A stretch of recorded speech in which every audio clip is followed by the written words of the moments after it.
Let's go, everybody. Hello, and welcome back to another episode of the LA Poker Roundup. It is May 15th, 2024, and this is episode 38. And man, it is a very special week. That is the close of the first week of the World Series of Poker Circuit events down at Commerce. We are completely stoked. We're so excited. We've been going crazy. All my friends are getting sick. They've been playing so much. They just aren't resting. They're not getting sleep. I don't know. It's nuts. It's nuts. We got a great show for you today, guys. We are going to start, as always, with the results from that first week of the circuit and from beyond. And then we got our hoodies are out in the wild, and man, some crazy results are happening with people with their hoodies. Yeah. Oh, I'm hoping there's a correlation, but for now, we're just going to sell it. All right. And as I've already mentioned, there's a lot of excitement in the air. Series is doing great, and we've seen some real kind of big names in the poker world around Commerce. It's been really fun. We'll dive into who's here. And then also talk a little bit about how our weekends went and updates from the trenches. Ty had some pretty good success over the weekend. Yeah, don't jinx me, man. No, we've got all sorts. We'll tell you how things are going, our impressions so far, what's been going great, what's been, was a little rough, but, all these, it's new, it's growing pains, right? For instance, one thing that we've been chatting about with some of the locals is dinner breaks. I know I brought this up before, but some of these events have dinner breaks. This Monster Stack was the first one I really felt it was a full hour dinner break. Let's talk about that a little bit. Yeah, I don't think we love the dinner breaks down here. And then there's the GG stream. It's been fantastic. So number one, I think for all the local players, now we get to check out all the local players playing each other. But they are really well run streams, very well produced, and a lot of fun to watch. Yeah, I'm about 4 hours into the housewarming stream. I've been trying to find every minute I can to watch it, but a lot left to watch. I'm really excited to see what they do with it, man. And then we will finish up as always with the weekly roundup. So let's just dive right in. I'm so excited about what's happening at Commerce, but first, let's take a quick look around other places we've been able to find some LA folks tearing it up, okay? So out there at the Win, we had Mr. Peter Hangsackle. He won the daily, 12 grand in the Sunday 240 daily on May 12th. So congratulations, Peter. Yeah, Peter used to be he's still a very good player, obviously, but a very good LA reg. So he's one of the guys, along with Napoon, who moved out to Vegas, and we are, while we miss him over here, we're very happy that he's playing over there and not over here. I think I've seen him down at some of these bike and commerce tournaments plenty. So, but yeah, it certainly doesn't hurt to spread the love around and to get that competition out of town. But speaking of LA folks going out of town and winning some big tournaments, wow, congratulations to Mike Liang, Mr. Magoo on the Live at Commerce stream, Mikey Conrad for some reason on Twitter, for going down to Austin, going down to Mr. Polk's room, the Lodge, and winning the Lodge Championship Series main event for $428,000. Holy cow, congratulations. This is insane. This was huge. And this was the event they had a very large overlay on. And quick before I wrap up before I throw it back over to you, we had another LA local type player in this final table, Andrew Ostapchenko, who we just mentioned a few weeks ago or maybe a month ago, winning the, what was it, the Bay 101 something event, Shooting Star or something? Whew. Yeah, both these guys do pretty well in these big fields. Mike, man, he's such an absolute crusher. I'm actually really surprised that both of these guys, left LA during the World Series of Poker circuit to go play. But obviously, it was a huge tournament, and congrats on them both. Yeah, massive event and with a massive overlay, so it's kind of hard to turn down that value, right? It was a $3,000 buy-in tournament, and I believe that the prize pool was what? Was it like a $3 million guarantee prize pool, something like that? And they missed it by, a couple $100,000 or something like that, right? Yeah, and I talked about this on Twitter a lot, is that we need operators to aim high on their guarantees and just keep aiming high so that we keep growing these guarantees year over year, and then more people keep coming out and coming out. Every once in a while, they're just going to miss, right? But if they never miss, or else they keep doubling their guarantees, that's actually not a good thing because they're aiming too low. But then we also don't want to scare away all the finance people working at these places. Right. So it's a give and a take. But glad that was a super successful tournament, it seemed like. Yeah, and they actually did miss their guarantee on that event last year. I believe, I could be wrong, but I believe that's the event where they missed by quite a bit, and Doug Polk somehow got third in his own tournament, which was the joke was kind of he was just making up the guarantee or making up all the overlay. You know, Right. it's like everyone was watching. Like it's we talk about we need to get like 20th place to make up all the bullets we fired, right? And they're like, Doug has to get like Yeah. third place in order to Because he's cover the overlay.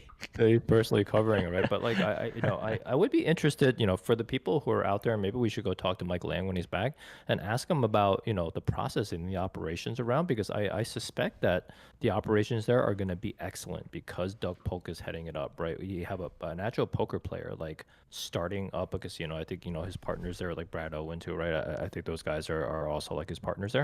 I feel like they're going to get all those little details right. And I think that what they're doing, they're not, I think they are not purposely missing overlays, but they know they're gonna miss. But it's just like kind of like a marketing commitment, right? To grow the game and especially to try to get more people out and to play in Texas. So yeah, I think this is the big difference between people who are poker first running a room versus like other places.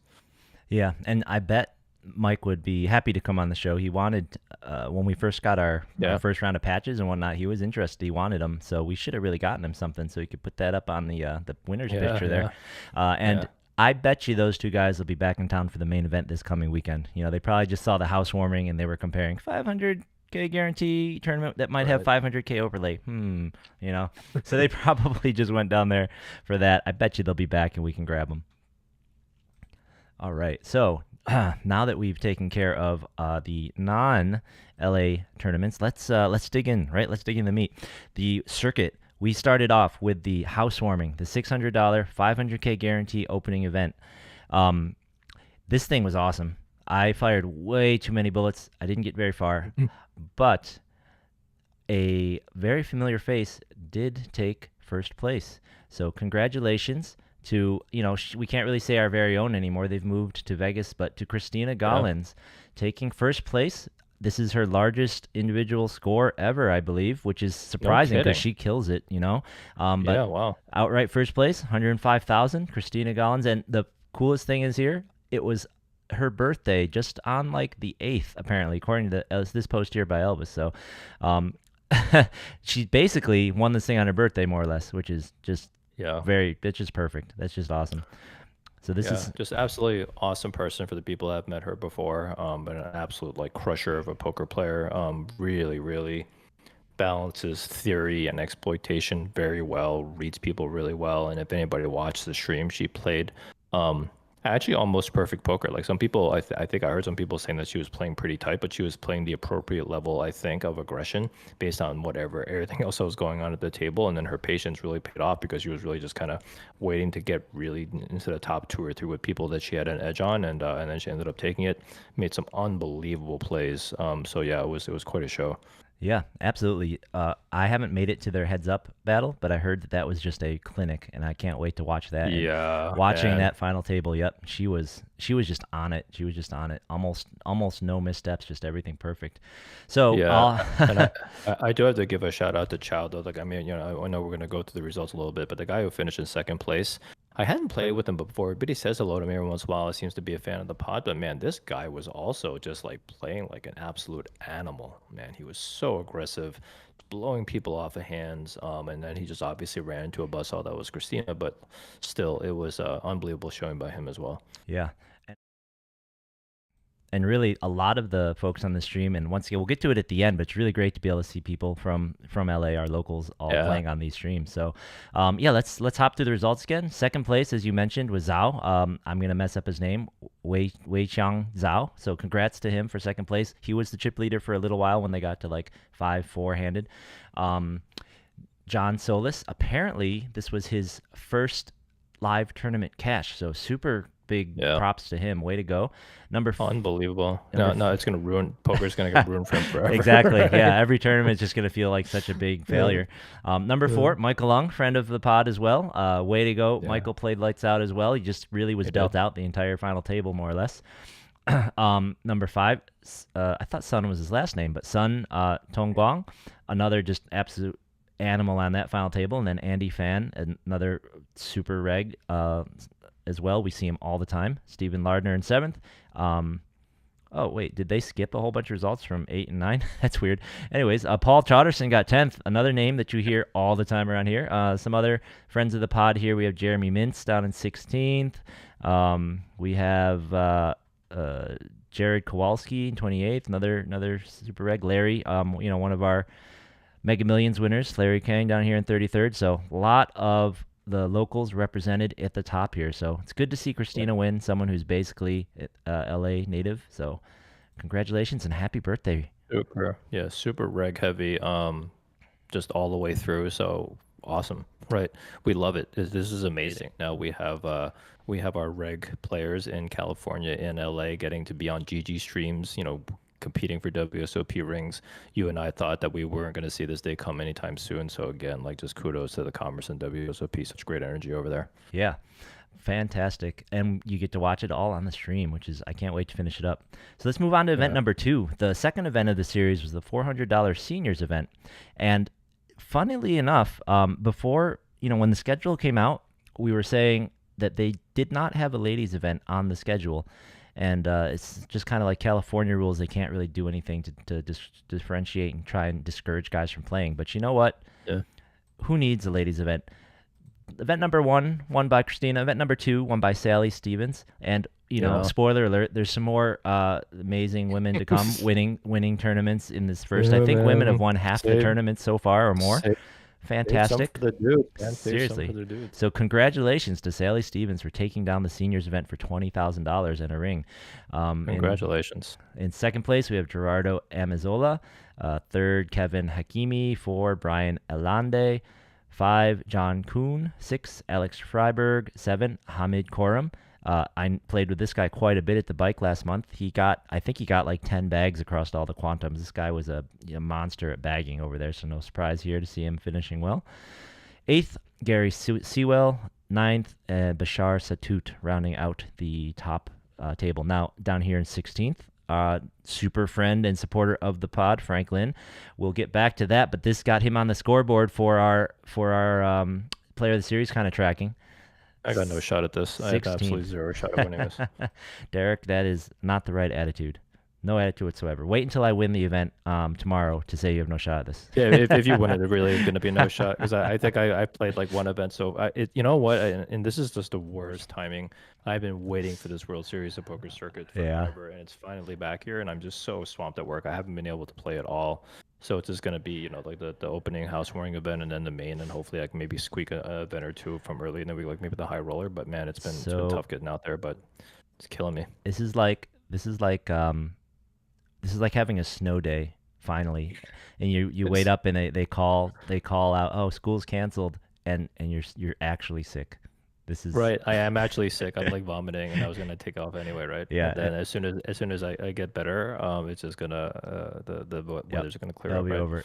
Yep. Or this is exactly what's happening to poor Derek. Yeah. Astromech, I actually just turned 50, so people cannot believe that, but I actually just turned 50 in April. I could have played the seniors event this weekend, but I just chose not to. I think I just wanted to take kind of a day off, but yeah. Yeah, it's probably a good idea you didn't, because that looked like a pretty solid top. You can get smashed in there. Yeah. All right, so let's take a look at event number 3. So, event number 3, the mystery bounty, $1,100 mystery bounty no limit, which, by the way, smashed its guarantee. I don't know why they put a mystery bounty with a $1,000 buy-in with a $100,000 guarantee on it, but we killed that on the first day. With first day, we had 103 entries. The second day one, they had another 200. So prize pool, 320,000. Hopefully next year, this thing at least has like a $250,000 guarantee on it, because that was pathetic. We smashed that thing on the first day, and there's day 2 going on. Seniors event. Come on, guys. This is that was laughable. All right, we killed that. But the winner, congratulations, another mega reg from the area here, Arnie Friedman. Congratulations, Arnie. There he is. And this is by far Arnie's biggest score. His best live cash before this was about 15 grand. He took home 60 grand and I believe another 10K from bounties. So way to go, Arnie. Love it. Yeah, I absolutely love to see it. A really fun story that popped out of this tournament was, if you notice here, so congratulations, number 2, Tian Yi Ma. And third place was Elvis Tumis. And for those of you who are not in the know, Elvis and Christina are an item. They're a long time relationship. They have houses together. They have dogs together. So he was railing her hard at the end of that housewarming. She got the ring, and then he final tables, and he actually had the chip lead for quite a while near the end of Yeah. the mystery bounty. So it looked like the two of them, this power couple, might have actually gotten rings together this weekend. They were Yeah. two spaces away. And I made a joke that these, Vegas regs come in and just start taking all the rings out of LA when we finally get LA events, and it wasn't Yep. fair. But you know what? Elvis and Christina, they're just an awesome couple. If you guys ever follow them on Twitter, especially around the holidays, they do so much for charity. Yep. They do so much just for poker in general. Yep. But yeah, I would have been happy for them. Yep, they do some of those. They also have a thing where they sponsor and pay for, I believe, some an orphanage kids, like a whole large group, to go to Disney Oh World yeah, right, every year. right. And I know we've mentioned before, Elvis had been taking time to kind of point out people he thought were not good to do business with in the poker community on his personal Twitter, which is something not a lot of people like doing because there's not a lot of upside in it for them personally, but it is good overall, right? So Yeah. these guys, great people, Happy to see them doing well for sure. Happy to see them back in, having a reason to come back to LA to play. So to round out this table, we have Felipe Manzur, Chad Lipton, Davis Kobeyer, Daniel Wagner, Harrison Ashdown, and Christian Roberts. And one thing I want to kind of point out with this top here is, look, we have some folks here from. I'm just going to scroll down a little bit through this. Christian here says he's from Massachusetts. We have Jody Dunfield. I played with Christian and Jody on day one, and Jody's from New Brunswick, Canada. And we have several more Nevada folks. We have, Martin says he's from Florida, but I've seen him playing quite a bit around here. He may have something else. But we have some more Massachusetts folks, some Texan, Lamwin. So people are traveling here. As I was playing this weekend, I was seeing and hearing more people coming into town, playing in this event, coming into town just for this event, and it's great. And I just needed to scroll down the list enough to show that I did, in fact, cash this guy. Now, the World Series has to update. I need to update my info with them. They think I'm still in Philadelphia. That was like 9 years ago, man. But I did cash this thing. I actually outperformed my stack. I came in as the dead last stack, but Mike Escondiari was nice enough to take the last position away from me. I managed to survive two people more than my stack would have said. But yeah, so we got in. We cashed this guy. Fired a lot of bullets in the first event. Cashed this one. We'll come back when we talk about our weeks and get a little more in detail. But that was one, and unfortunately, doesn't get me on the scoreboard according to your rules. Yeah, you gotta get top 27. I mean, I actually cashed the housewarming. Yeah. But just too But far you didn't off, bag. from- I bagged. Yeah, We he should. did I bag. should have fought more harder for that. Bagging. It should have been Yeah. bagging. Bagging. It's a small thing, but it is extremely refreshing for us to be able to read results from the WSOP.com site for LA results. This is yeah.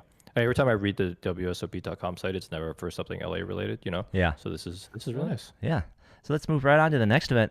Event number 4 was the $600 PLO tournament, the one of the two mixed events, ring events that they held. This drew 162 entries for a prize pool of 83,000, and the first place was Ahmad Shiraz. So congratulations, Ahmad. This is by far, this is also Ahmad's largest cash. I was checking his handing out. So way to go. Second place, we have Dennis Kim. Third place, we have Adrian Garcia Galapienzo, who appears to be from Spain. Fourth place, Matthew Sauter. Fifth place, David Liu. Sixth place, Christopher Brown. Seventh place, Aaron Gold. Eighth place, Ivan Sakharov from whatever NL, is that Netherlands? I don't know. Ninth, Tree Din. And then let's see if we notice. Oh, Jordan Christos was in town. I'm glad I didn't have to play with him. I hear he plays slow. That would drive me nuts. But yeah, going down the list here, let's see. We have Matt Salzberg, 17th, cashing that guy. Franklin again, 18th. Got him on the board again, crushing us in that. And down here in 24th, Phil Locke. I've been seeing Phil Locke playing pretty much all the events this circuit so far. Yeah. Yeah, this is what happens, man. Everyone is ring chasing WSP and all its prestige. So yeah, just people coming from out of town here is so huge. Like we need LA poker to be a travel destination again. And this is hopefully the beginning of that. And I hope that all the people that are coming in from out of town are having a good time, visiting a little bit more outside of the city of commerce. But yeah. Yeah. And then the last event that we have complete results for is, well, I guess I don't have complete results, but the last one that we have the winner for was event number 6, the horse event. We'll start with Frank. Cash this one as well, right? 11th was it, Frank? Correct me in the chat. But the winner was, big surprise, Kathy Chang. Like, what the heck? It is Could she just unbelievable, and man. and not only that, it's her anniversary. So happy anniversary, Yeah, and congratulations on winning your first circuit ring. Just comes in and yeah, just stomps. I saw it was like going three-handed. She had a massive chip lead, yeah, rocking the LA Poker Roundup hoodie, and yeah. I can't believe it. Like, I think that some people are motivated by money, some people are motivated by trophies. I think she's motivated by getting on the show, because she told me she heard us talking about her and she loved it so much she's trying to final table as much as she can to get on it more. Yeah. She's got our hoodie on. She's rocking the gear. We didn't even ask her to do it. She just really wanted to, and we couldn't be happier. We couldn't be happier to Yeah, shout. and Like, Kathy is amazing. yeah, and Kathy, me and Ty are wearing our gray ones in solidarity to celebrate your win here. That is unbelievable. I mean, yeah, Ty, we should just pull up our Hendon mob if people just kind of want to look at the most insane Hendon mob. Just from, I mean, even back like so I think from December, right? It looks like there's like 2 dozen like final tables. It's crazy the results she's having. Yeah, if we just take a look at her, let's from December of 23. Yeah, Yeah. let's go, or you say no. Okay, It's we can go even November, goes back even further. November. Yeah. Yeah, if we go back to Yeah. November here, okay. Limit horse even. So October, all I see are final tables. Yeah, it's Like, just crazy. it's like 90%, 85% of her Hendon Mob entries are final tables. Look at this. Right. Look at this. It So is on. July 23, 6th place. July 23, 6th place, 2nd place, 2nd place, 7th place, 2nd place, 3rd place, What 5th is place, that? Is 6th you a real place, person? 3rd What place, is that? 3rd place, 6th place. Oh, shit. Big disappointment here. 17th place, Oh, 8th what the hell? place, 12th Okay. place. What happened there, man? That's twice in 1 month. Okay, 2nd place, 9th place, 5th place, 4th place, 8th place. Like, holy cow. What is this? Like, what is that? What are these results? That's Unbelievable. crazy. That Yeah, is so cool. She's on such a heater, such a great run. I need her to teach me mixed games. yeah, congrats to her, man. Sell me whatever books you were reading. Let me know whatever training courses you were doing. I'm all ears. I gotta know. Yeah. But speaking of, though, we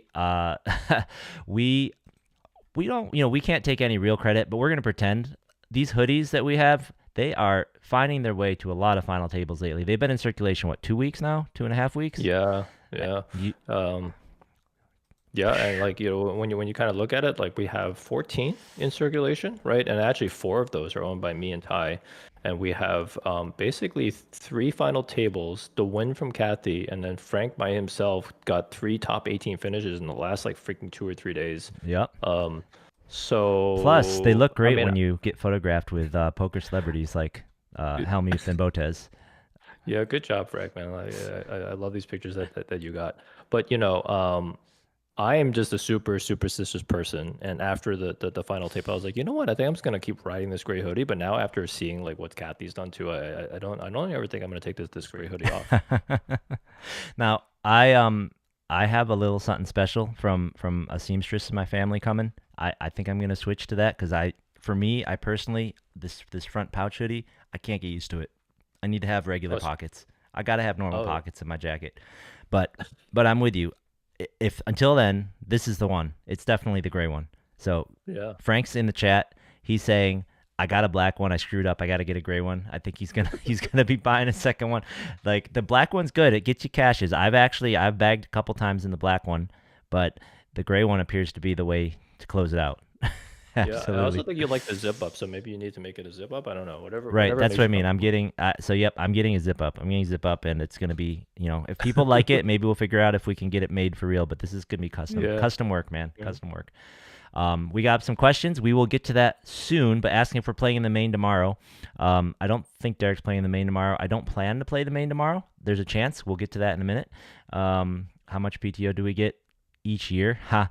So I get I get 15 days of PTO a year, but coming into this year, I had about, I don't know, uh, uh, maybe 1, 2, 3 weeks saved up. So, I got a bit to work with here. I'm burning it Yeah. faster than I'm earning it, though, especially with this crap. And by that, I Yeah. mean min cashing the mystery bounty, but it's better than It's doing always nothing, a I risk. guess. It's always a risk, right? Because when you burn one of those days, it's usually it's like for a good reason to do it, and then the min cash never feels like a good reason. Yeah, it's like, dang it. If it wasn't a mystery bounty, I was really contemplating just leaving my commerce card and coming to pick up the money on another day. But just the Yeah. fact that if I can just get one double up and then bust one person, I might Yeah. I might win 15,000. Yeah. I can finish in 40th and I might win 15 grand. I had to come in. Yeah, you know what? I think I'm of the philosophy that even I have two big blinds on the bubble and I have to come back on day two potentially with two big blinds, I'm just gonna ride it out because I just have seen too many times even myself Oh, has spun up from like a half a big blind up into, like a gigantic all stack. right. So for sure. Keep put a pin in that thought. When we talk about our weekends, we'll talk about that because I had this discussion with the table. I was literally telling the table this. I was kind of doing it so that when I got a hand, I might get lighter action. But I was literally having this debate with the table out loud near the end of the night. Um, Jay Chang wants to know why I don't just quit my job and play full time. Well, because it's a really good job, man. It's poker Yeah. doesn't have any benefits and it doesn't have any security, and it's a really good job. Yeah. So I don't think that's going to be happening until I spike the main event or something. But we'll see. It's Yeah. so tempting. It is very tempting, but it's just not something you really want to rely on, guys, if you can help it. Um, all right. So hoodies, if you want hoodies, send us messages. Derek's handling the Venmos or what are you using? I forgot what your payment methods were. Yeah, it's Venmo, but I could take PayPal, I could take chips and cash if you're the casino. It's all good. Yep. And if you see us in person, of course, you can just pay either of us in person. Just make sure, though, that we get all of your information, which thing you want, all of that kind of stuff, and when you're going to be able to pick it up. Yep. Oh, yeah, and Moneymaker. Moneymaker. Did he just win a second Triton? Is that what I just saw today? He won a second Triton event? No, did he I win a second one? Is that what it? Yeah. Whoever said that in the chat, that's two, right? Just a second one, right? Not just one. He's won two now, right? I No think I just saw effing today that he way. won another one. I can't believe that. I mean, I good for him though. honestly think Good for him. I know it's like it's really hard to believe, but I really think that's true, right? Um, so let's talk a little bit about the celebrities, right, that are coming. And by celebrities, I mean poker celebrities for the most part. I mean we've always had our kind of local actors that like to play around town, and they've been showing up. But what was exciting for us is that if we can get, I mean, I think you actually said this, right? Your question, everyone was like, do you ever think that Phil Hellmuth will walk back into the Right? doors? Yeah, I was like, can you ever imagine him walking back through the doors? And I was like, that is the furthest thing from my mind. Well, here he is. Here There he he is, is. and he's hamming it up all over Commerce. So, courtesy of Phil, let's take a look at some of the celebs and the names that have been coming through Commerce, man, that you can see if you come down and you play. Like, he found Jeffrey Lissandro, 6-time bracelet winner, hanging out down by the bar, Commerce. I'm guessing he was here to play some So of that mixed crazy game seeing action. that in the background, right? Like seeing Yeah. these guys with like This the is background our almost feels like it's fake. Yeah, it's Commerce, right? It's like, what are you guys doing Yeah. here? But they're here and Yeah. they're playing. Mr. Hastings, he was here for so I actually played with Hastings for a little while. It's 2 nights ago, right? No, last night at the Monster Stack. He was at my table near the end. He was very short stacked. He did not make it through. He's playing again today. But I found out that he's actually moved to LA with his family. So we will be seeing a lot more of him around. That's why we've been seeing Yeah. him more Yeah. often, because he Yeah. actually lives here now. So good and Nice. bad for us, But he seems like a really cool guy. I'm looking forward to playing with him more and getting to know him a little better. But Yeah. yeah, he's here with his And for family, hi- and it's awesome. and for people who don't know Brian Hastings, this guy would be a definition of a super pro. Yes. He is a super pro. He was one of the best online players, and that's saying a lot because there were a bunch of crushers. Yep. One of the best online players back in the day, and obviously still like a awesome live crusher. Plays all the games, Mhm. knows theory, everything. Unbelievable player. Yeah, it was really funny actually. So I got to the table because I'm like, oh, phew, I got off that last table. I was with David Pham, and he had like 2 million, and then this other person had a big stack. And I'm joking around, you know how I am. And I sit down, I'm like looking around, like, wait a second, hold on a second. Quack has like 2 million here, and then right next to him I see Mr. Hastings, and I'm sitting here next to one of the Bayos. And I'm like, this isn't any better. And the kid across, or rather, Brian ends up having to go all in with a short stack, and I'm sitting next to what's his last name? The boxer, Oh, yeah, yeah, Oddly Harrison. Yeah. Harrison. Yep. So I'm sitting next to him on my right. So Audley says, "Oh man, I got a pair. I think you got like just two big cards. I call and he busts them right." And we're like, "Phew, wait, good job, Audley. We didn't have to deal with him getting chips." And this kid across the table says, who was that? Who was it? And we're like, it's Benjamin Hastings. Like, it's Brian Hastings. Who's that? It's like, Yeah. look him up. Look him up. So he looks him up under the table here. And I'm like, did you find him? He's like, yeah. Thanks, guys. You're like, yeah, I found him. Thank you. We did not want him to get chips. Like this is obviously great for poker, great for LA, but then yeah, like the super pros are going to start showing up, especially for the main event. It's going to be probably like still I'm pretty sure like 60-70% of what I might describe as a soft field, but we typically don't get a lot of the super pros here, but there's going to be some super pros in the field. Yep. Unfortunately, I think we're going to have to get used to Mr. Hastings playing our $600 to $1,000 multi-flight events on the weekends. But hey, it's fine. Like I said, I'm happy. I'm excited to get to know him a little better. Phil took a picture of Mr. Salzberg. He's a big fan of Matt. And also, like I said, the Dragon, he got interviewed by GG. Probably see that footage later on at some point. And not only that, but in the pictures that we were just showing with Frank taking his pictures, we had Miss Botez, big time. Which picture was that? That was this one. Obviously, big social media influencer, loves poker. I think she lives in LA. It's probably why she stopped by. Also, GG ambassador. So she was in. Yeah. I saw her firing bullets. Is she a grandmaster? I'm not sure. I don't think she's a grandmaster. She's maybe the next level down or something. Yeah, she's not a grandmaster. She's highly rated. I think she's like the next level down, but I don't follow closely. I could be wrong. But I did see her firing bullets into the mystery bounty and the monster stack, I believe. So, yep. So she will be around. She'll definitely be in the main event. And I saw a Greg Goes All In clip. It looks like GG's going to send him down for the main event, probably to do some funny skits and to make some content as well. So he's going to be popping around. And I know, as we talked to the guys in the interview, that if you guys didn't catch our interview with Jack Effel and Ty Stewart, we were asking who else to be around. And so just from us talking with them and talking with some other folks, we know that there's a good chance Maria Ho's going to be around for the main event. There's a good chance. I mean, Jamie Gold he was playing the housewarming. I hadn't seen him much since then, but I'm sure he'll be here for the main event. He is the team coach of the Commerce Pro team, which we will come back to in just a second. We now have all the names of the Commerce Pros from that, so we'll go through that in a minute. And also, they said that Mr. Weinman, right? The last year's main event champ, should be around, if not for the main event, definitely for the tournament champion. So I think as we get closer to the tournament of champions, we'll just see more and more big names showing up. So that's going to be exciting. If you're the kind, if you love that kind of energy around, definitely come on down, hop in. That is only going to get more and more exciting. Like we are like we're like a hotspot. This is kind of like this really is like a mini World Series, Super fun. Absolutely. I mean, it's our World Series for sure. Yeah, and the resources are pulling in. I mean, guys, when you walk into the ballroom, if you haven't done it yet, they have a massive on the stage. They have a full production streaming set up, just like at the World Series. And then on the side, they've set up a second stage. It feels like you've walked into one of the ballrooms at the World Series. It's great. At the World Series, yeah.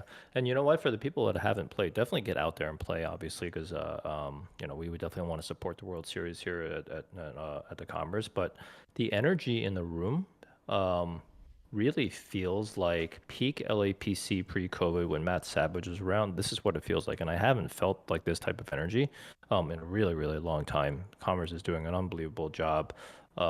Obviously, WSOP and GG are pulling out all the stops here. You got like Phil Hellmuth coming out and walking around the room. So it's an unbelievable atmosphere, and definitely come out and check it out. So even if you can't play, just come out and hang out a little bit, walk around the room, see some superstars. Yeah, absolutely.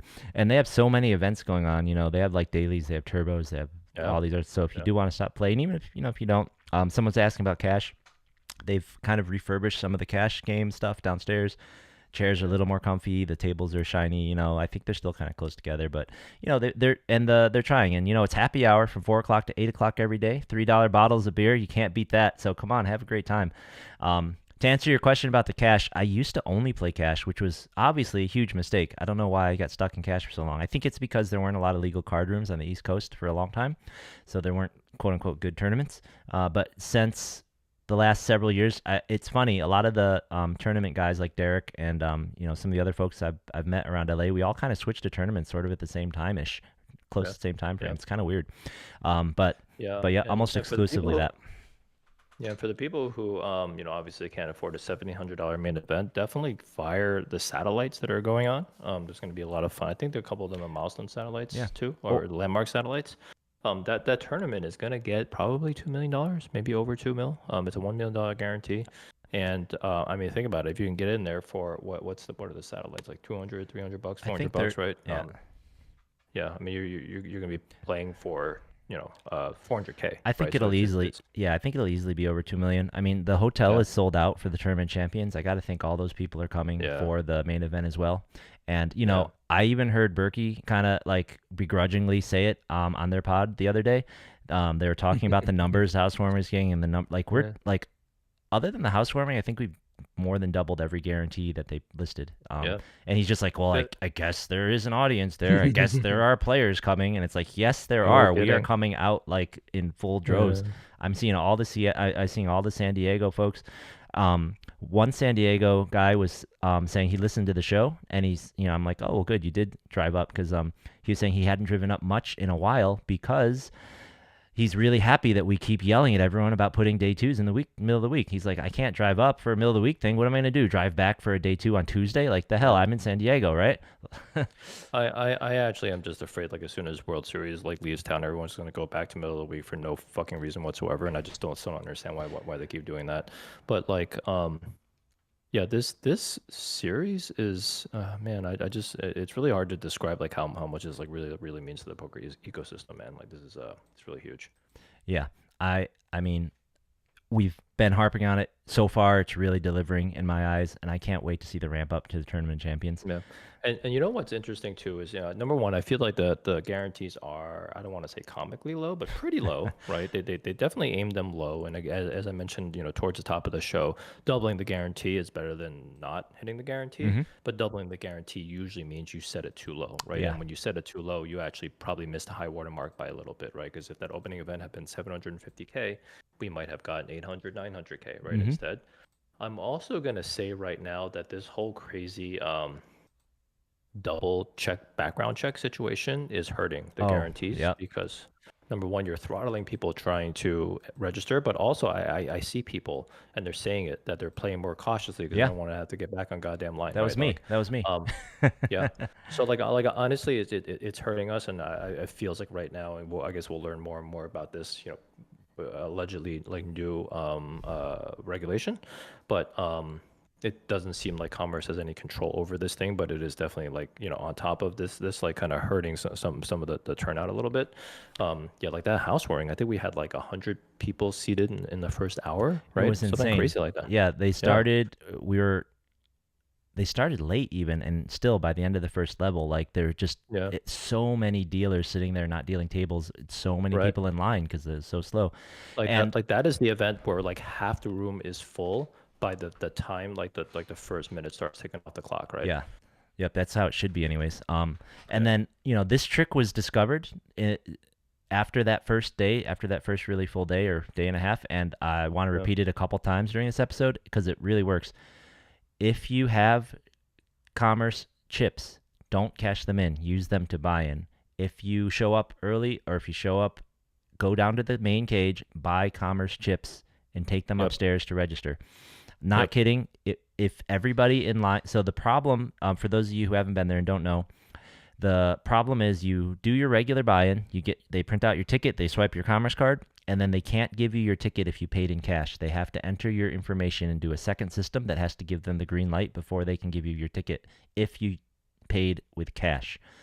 If you pay with chips, they just swipe your card, print your ticket, hand it to you, and you leave just like before. So if you get chips, do it. Every person in the line who does chips will save roughly 2 minutes off of wait time for the whole line. So, and on the housewarming, when it was getting really bad, they actually opened up a separate line for chips so that those people could go a little quicker.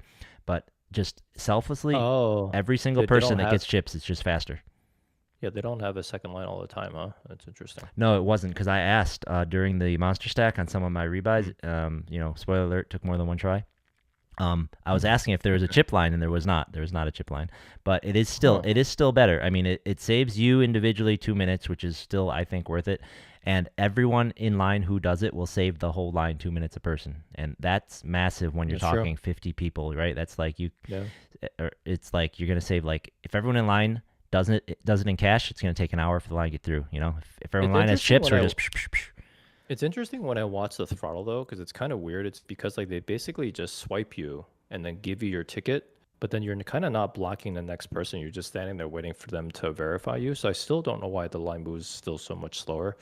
Well, Um, they still can only really like what I saw was they had like a line of cards on their table, so yeah. they'd like have five, and then they're just So they're probably waiting. So slowing down. They're there's probably just slowing down a yeah, little there's no bit. Yeah. space for more. Like they're gonna just get confused if they because the bottleneck is Yeah. that checking machine or that checking transaction, right? Yeah, I Yeah, mean, it's like to your point that you've made to them too is like, this stuff that should have been kind of figured out before if they knew it was coming. yep, We're not going to belabor the point. Obviously, there's a right, lot right, of stuff going on that they have to worry about, but but yeah, this is, yeah, yep, hope they figure this out by yep. the main event and how they can move this a little faster. Yeah, and if not, we should tweet it out again. We tweeted it out on that second day of the housewarming when it was bad, or was it the first day?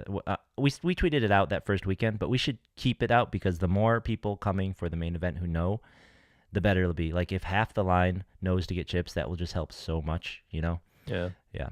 Yeah, let's blast it out on the socials tonight and tomorrow Yep. morning Yep. to let people And know. Yeah. everybody watching, do the same. If you know someone who's thinking of playing, or even if you just got any kind of a platform, I would just mention it. Just try and mention it because Yeah. like that's the best way for us to solve it is to just fix the problem for them for this time, and hopefully they figure Yeah. it out later. Um, Yep.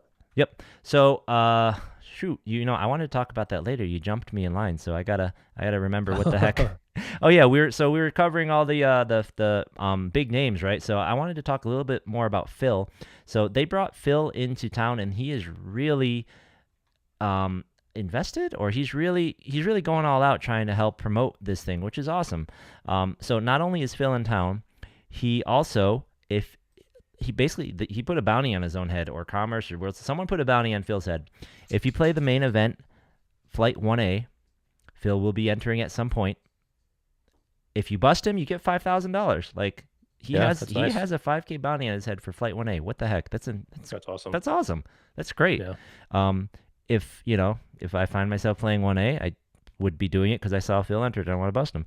That's a lot of money for 1,700 Right. buy-in, Right. right? So that is awesome. And not only that, but he also tried, with mixed success, pun intended, he also tried to host more mixed game events. Now, we mentioned when we went through the schedule, there are only 2 mixed game ring events on the schedule, which I don't know if that's average or normal for the circuits, but it seemed low, right? Seems like there would be more mixed games on the schedule than 2. So he came in and he Yeah. said, "Hey, I'm going to host 2 more mixed game tournaments. I'm going to host an 8-game mix, and I'm going to host I forgot what the other one is, a horse $1,000 horse tournament."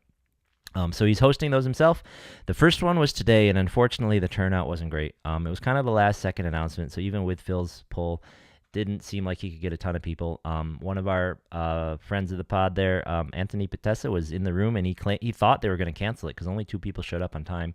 Turns out they just delayed it, but it still seemed like they had maybe just 1 table worth of people playing. So that's too bad. Applaud the effort though, and he has a second one coming, and it's apparently going to be on the 23rd. And he's hoping that he gets some people busting out of the Tournament of Champions that will want to play. So on the 23rd, they're Yeah. going to start a horse tournament.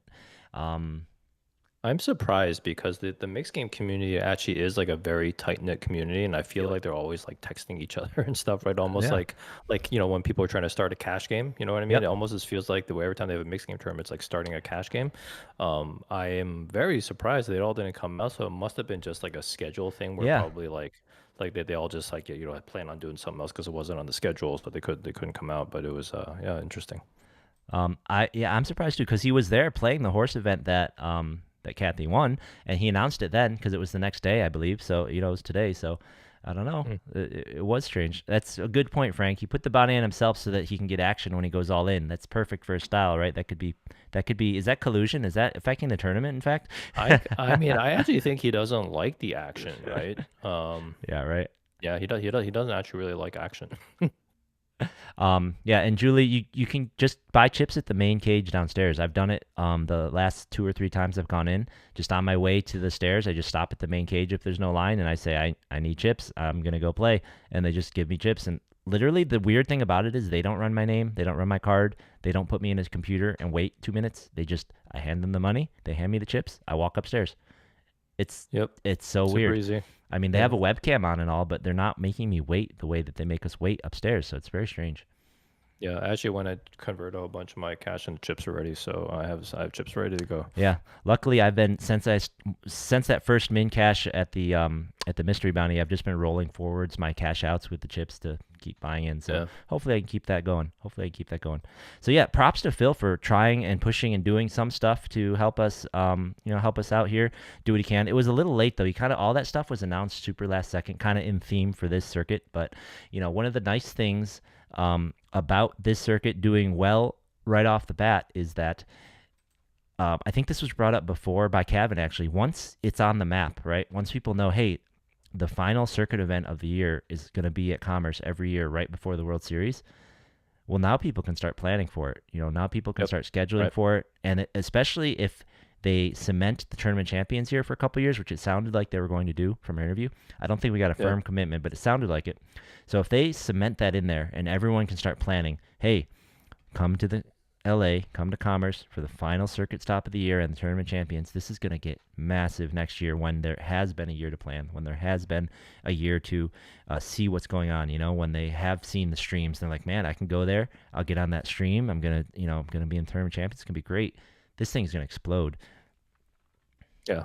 It really is a thing. It's like I don't know if it's exactly like setting expectations, but no, it's like getting people into a rhythm, right? You just know World Series poker is going to be in the summer. You're already planning for your head. Now you know WPT's winner, right? Yep. But now you know there's a hop, skip, and a jump away, right? We're like a couple hour drive from Vegas, 45 to 50-minute flight, right? And you can just like do a quick stop, grab some good Mexican food and some other great like food around, check out a couple of museums, right? And then hop over to Vegas and play all the World the Series. all the people that I've talked to who are here from far away, I think the majority of them, the story I'm hearing is, okay, that week between the Tournament of Champions and the World Series, my family's going to fly in, my kids are going to fly in, my wife's going to fly in, whatever, and we're going to go to Disney World for the week. And then after that week, they're going to go home. I'm going to go to Vegas. I've heard that twice now. I've heard that twice, and it's really perfect. awesome. It's like, yeah, that's It great. does Do that. It does give you an excuse to go to Disneyland. It's a Seriously, fun trip. it's like the Super Bowl quote, right? Like it's like you just won a World Series poker circuit ring. What are you gonna do next? Right. And everyone can now say, "I'm going to Disney," right? Yeah. Because that's where the Tournament of Champions is. Yeah, catch a Dodgers game. There's a whole bunch of stuff to do here. Yeah, I mean, sometimes the Lakers are in the playoffs. Not this year anymore, but Yeah. yeah, but to that point, getting the word out, showing everyone how great things are going. Want to take a second and give a lot of props to the boots on the ground, so to speak, in the room. We got our man Kevin Taylor doing the Commerce blog coverage, covering the final tables, covering the Commerce Pro team, which after this, we're going back to read the names. I forgot. I have it pulled up. So shout out to him doing coverage. Shout out to Cairo Loves You out there running around with his camera all day long, taking footage of absolutely everything.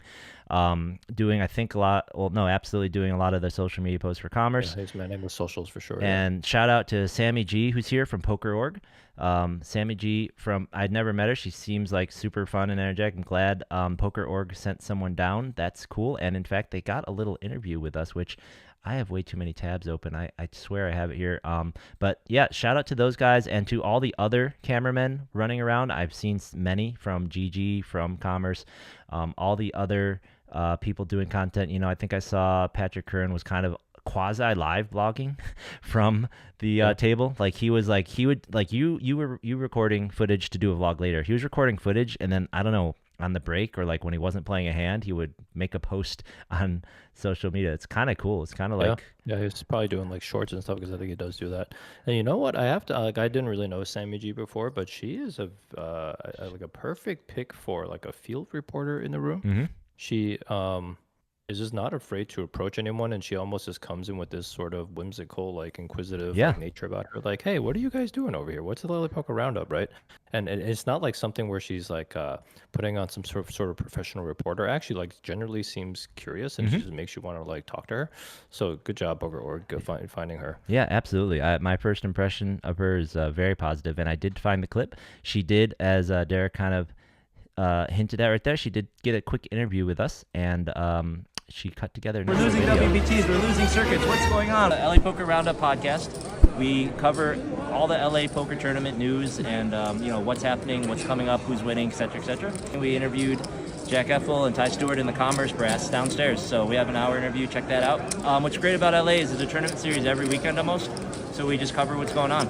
Yeah, trying to put a shine on some of the players around here. I mean, we've been dying for a WSOP to come, so we're really excited that it's here. When we started the show, all we did was like bang the drum about like, we're losing WPTs, we're losing circuits, what's going on? We need more. So having this is way past expectations. We're losing. Yeah, so we got our little interview with Sammy. Shout out to Sammy. So awesome. Hopefully she sticks around for the whole week. It looks like she's settled in, and they got a little table there right by the reg booth. If you want to say hi to any of these guys, you can usually find her and Cairo sitting there at the table. Kevin's usually more towards the feature stage. Whenever there's a table going, he tends to be doing hands and coverage of that thing. So. I definitely want Kevin to continue to cover me, and I want to give a shout out to Kevin to always, coming around, grabbing my stack, and putting me up and giving me coverage. But I will say that, like right now, I'm noticing a little bit of a worrying pattern. But this is really only when I get like a massive amount of chips. When Kevin doesn't update on me, I end up like losing a big chunk of it. And now it's becoming almost a little bit like psychosomatic or something. But yeah, hopefully this isn't a different type of curse. Yeah. The post I remember seeing was, Derek Kwan has chip lead at at the bubble burst. Yeah, he was like holding the chip lead at the money bubble, and then it just went like straight downhill from there. It was pretty crazy. That's all right. My theory is, if you just do it enough times, that variance, right, it evens itself out. So what I need to do is just keep my head down and don't even notice that he's there. Never check the block, right? Yeah. I just won't even see it like done. Yeah. Exactly. All right. Speaking of Kevin, though, he did have a post up with the names finally. I know last week when we were covering, all we could do, we had a video, and we only knew from me watching people's stories who made that Commerce Pro team. We have the list now, so let's take a look and read that list. This is apparently alphabetical order. So your Commerce Pro team is Ray Boca, Rudy Cervantes, Ki Chang Chi, Vincent Dong, Joshua Eisenberg, Sunguk Yum, Fernando Gonzalez, Michael Hernandez, Xavier Kayablu, Hugh Lei, Jolene Lei, Tigran Manukian, Armand Nazarian, Luke Nguyen. It's Locke, but he goes by Luke. David Nunez, Thomas Scholberg, Junpei Shimada, Jay Song, John Sol, and Danny Yan, or Yan, Danny Yan. So congratulations to those 20. And then rounding out the 20 that they don't list here is the team captain and coach, apparently, is Jamie Gold. So these guys have Jamie Gold as their captain and front man, giving them, apparently he's supposed to try and schedule coaching sessions with these guys for, if they want him or not, but apparently he's got some good stuff to tell these folks. So congrats to all those guys. I played, obviously we know a lot of these names, no surprise there. We've read a lot of these names. A lot of these guys are friends of the pod, friends of us, friends of ours. I got to play with, I believe it was Josh. I think it was Josh Eisenberg. I'd have to check my social media. I think I was playing with Josh at the end of the Monster Stack, and I played with John many times, John Sol, but I was playing with him a little bit near the middle of, I want to say it was the Mystery Bounty. So these guys are definitely all around the room. You'll see, if you're at a table, one of these guys, the coverage guys, the cameras will be coming around quite a bit because Commerce is collecting a lot of promo material with these folks. Really going to try and push these guys as, kind of up-and-comers and try and really catch them when they're on the up and up. So it's going to be great. Good luck to all of you and represent the Commerce and LA Poker well. Yeah.